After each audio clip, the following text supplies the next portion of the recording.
台北报道。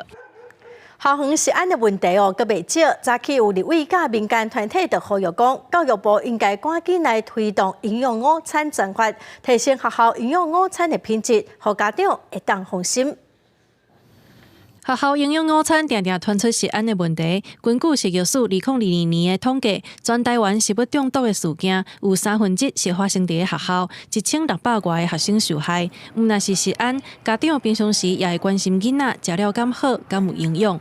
原本才550位左右，已经增加了不少人。可是呢，这样子的话，是全台湾的国中小学只有19% 的学校有营养师。营养师专联会讲，加上偏乡的专案，全台湾目前是大约630位营养师，无到19趴的学校有营养师，真侪学校是校园的护理师来做营养午餐的秘书。迟迟没有中央层级的法律，能够来让我们全国22个县市在相关的这个条件上面做出合宜的规定。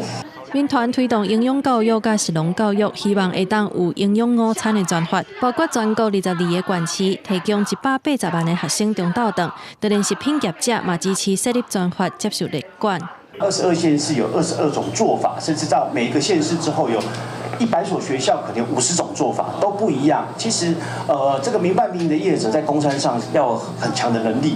国教署专委邱秋贤表示，108年要提出版本，但是也有真侪需要讨论，才会伫民国81年的6月来推动偏乡学校中央厨房计划，希望透过计划将经验变做未来立法的参考。不过，立委范云讲，已经提出2个版本，会安排公听会甲委员会的顺达来加速推动。记者综合报道。